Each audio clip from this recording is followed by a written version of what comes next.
जानते हैं तंत्र मंत्र और रहस्यों से भरे कामाख्या देवी मंदिर की सच्चाई। असम के गुवाहाटी में स्थित कामाख्या मंदिर 51 शक्तिपीठों में से एक है। यहाँ माता सती का योनि और गर्भभाग गिरा था। यही कारण है कि यह मंदिर 51 शक्तिपीठों में सबसे महत्वपूर्ण माना जाता है। यह शक्तिपीठ और भी खास तब बन जाता है जब देवी 10 महाविद्याओं के साथ विराजमान होती हैं। आखिर ये 10 महाविद्याएं कौन सी हैं और इनकी ताकत क्या है? और क्यों तांत्रिक यहाँ आकर काला जादू करते हैं? आखिर क्यों माता ने अपने सबसे प्रिय तांत्रिक का सिर धड़ से अलग कर दिया? और इतिहास में ऐसा क्या हुआ कि मां कामाख्या ने असम के राजवंश को श्राप दे दिया, जिससे सदियों बाद भी उनका मंदिर में प्रवेश निषेध है? और सबसे बड़ा सवाल यह है कि मंदिर को किसने बनवाया, क्योंकि इतिहासकारों का मानना है कि इस मंदिर को 8वीं से 9वीं शताब्दी के बीच बनवाया गया था, पर हमारे धर्म ग्रंथों में तो कुछ और ही लिखा मिलता है। तो आज की इस डॉक्यूमेंट्री में हम आपको बताने वाले हैं कामाख्या मंदिर का इतिहास और इससे जुड़े कई चौंकाने वाले रहस्य जो आपके होश उड़ा देंगे, क्योंकि यह सिर्फ एक मंदिर नहीं बल्कि काले जादू की साधनाओं का गढ़ भी है, जहां दूर दूर से तांत्रिक साधना करने आते हैं।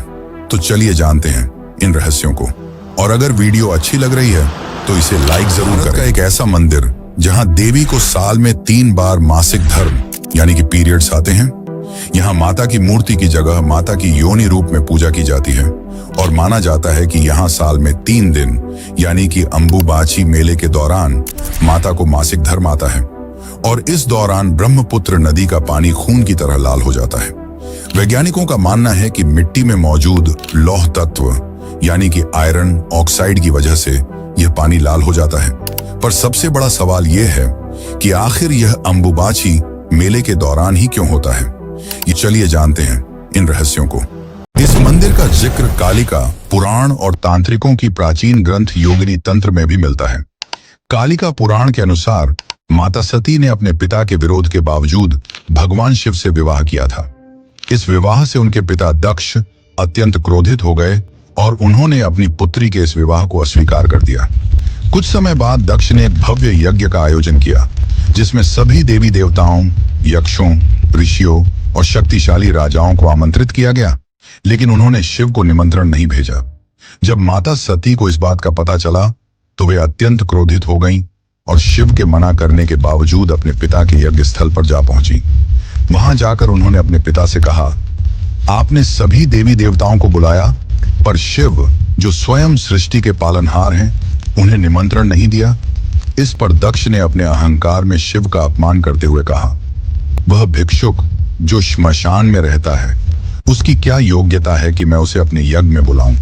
इस अपमान को माता सती सहन नहीं कर पाई। उनका हृदय व्यथित हो गया और उन्होंने शिव के प्रति अपनी निष्ठा दर्शाते हुए उसी यज्ञ की अग्नि में स्वयं को समर्पित कर दिया।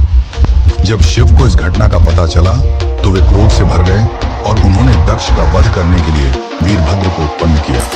वीरभद्र ने एक ही झटके में दक्ष का सिर उसके धड़ से अलग कर दिया। तब भगवान शिव उनका शव लेकर पूरे ब्रह्मांड में तांडव करने लगे। इस तांडव से पूरा संसार विनाश के कगार पर पहुंच गया। भगवान विष्णु ने सुदर्शन चक्र से माता सती के शरीर के 51 टुकड़े कर दिए, जो पृथ्वी पर अलग अलग स्थानों पर गिरे। जहां जहां उनके अंग गिरे वहां शक्तिपीठों की स्थापना हुई। कामाख्या देवी मंदिर में माता सती का योनि गिरा था, जिसके कारण यह शक्तिपीठ अन्य सभी शक्तिपीठों से अलग और विशेष माना जाता है। इन घटनाओं के बाद भगवान शिव अपनी समाधि में लीन हो गए। तभी तारकासुर नामक एक असुर ने ब्रह्मा जी की कठोर तपस्या कर अपार शक्ति प्राप्त कर ली और तीनों लोकों पर अपना अधिकार जमा लिया। इससे सभी देवता अत्यंत परेशान हो गए और ब्रह्मा जी के पास पहुंचे। तब ब्रह्मा जी ने कहा, तारकासुर का वध केवल शिव के पुत्र द्वारा ही किया जा सकता है।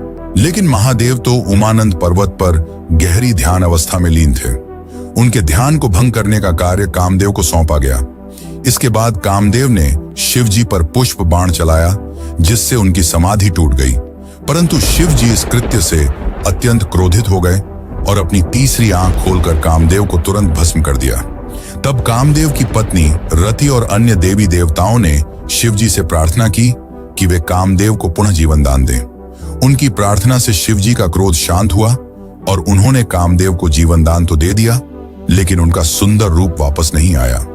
तब कामदेव और रति ने शिव जी से प्रार्थना की, हे महादेव, हमें ऐसा जीवन न दें जिसमें सौंदर्य न हो। शिव जी ने उनकी प्रार्थना स्वीकार कर ली, लेकिन उन्होंने एक शर्त रखी, तुम्हें नीलांचल पर्वत पर माता सती के जनन अंग पर एक भव्य मंदिर का निर्माण कराना होगा।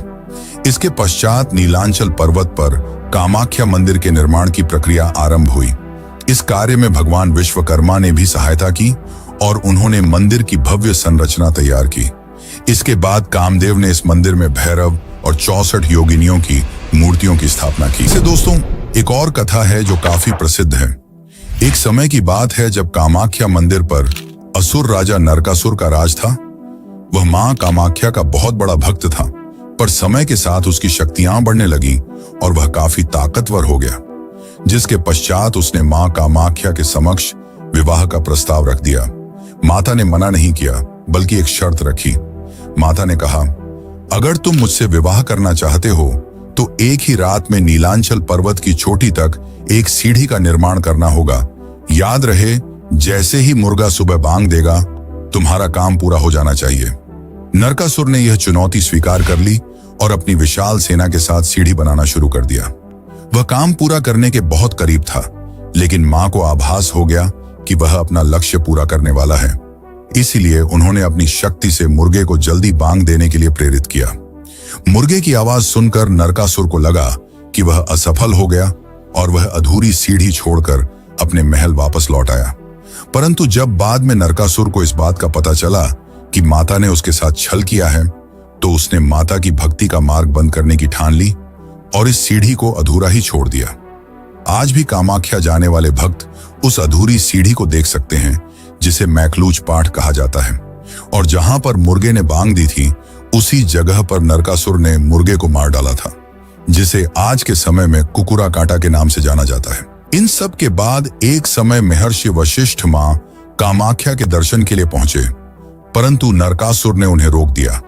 तब महर्षि वशिष्ठ ने नरकासुर को क्रोध में कहा, तुम्हें अंदाजा नहीं कि तुम किसके सामने खड़े हो और किसका मार्ग रोक रहे हो। परंतु नरकासुर ने भी निश्चय कर लिया था कि वह माता के सारे भक्ति मार्ग बंद कर देगा, जिस कारण उसने महर्षि वशिष्ठ को भी जाने से मना कर दिया। महर्षि काफी क्रोधित हो उठे और नरकासुर को श्राप दिया, तुम्हारा वध भगवान विष्णु के अवतार द्वारा किया जाएगा और मां कामाख्या हमेशा के लिए इस क्षेत्र को छोड़कर चली जाएंगी। इसके बाद जब नरकासुर ने माता के मंदिर में देखा तो मां कामाख्या का योनि पीठ गायब हो चुका था। कुछ समय बाद नरकासुर का वध भगवान श्री कृष्ण द्वारा किया गया, जिसके पश्चात असम के लोगों ने मां कामाख्या को वापस बुलाने के लिए महर्षि वशिष्ठ को फिर से बुलाया। महर्षि वशिष्ठ ने कहा कि अब मां की कृपा प्राप्त करने के लिए यहाँ केवल वामाचार पद्धति अपनाई जाएगी। इसी कारण आज भी कामाख्या मंदिर में वामाचार पद्धति और बलि प्रथा का प्रचलन है। यहाँ हर दिन मंदिर के कपाट खुलने से पहले एक पशु की बलि दी जाती है और पहले यहाँ मानव बलि भी दी जाती थी। ऐसा माना जाता है कि आज भी यहाँ गुप्त रूप से मानव बलि दी जाती है, क्योंकि 2019 में मंदिर परिसर में एक वृद्ध महिला का कटा हुआ सिर मिला था। अगर आप इस वीडियो को यहाँ तक देख चुके हैं तो इसका मतलब है कि कहीं ना कहीं आप भी इस रहस्य से जुड़े हुए हैं। अब सवाल ये है, क्या आप इस दिव्य ज्ञान को दूसरों तक पहुंचाना चाहते हैं? अगर हाँ, तो वीडियो को लाइक करें, क्योंकि जब आप लाइक करते हैं तो यह वीडियो और लोगों तक पहुंचता है और उन्हें भी इस रहस्य के बारे में जानने का मौका मिलता है।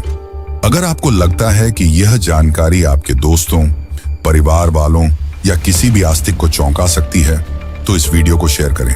और अगर आप ऐसी ही और रहस्यमयी कहानियां और अद्भुत खुलासे जानना चाहते हैं तो चैनल को सब्सक्राइब करें और बेल आइकन दबाएं, क्योंकि अगले वीडियो में हम एक और रहस्य से पर्दा उठाने वाले हैं, जिसे आप मिस नहीं करना चाहेंगे।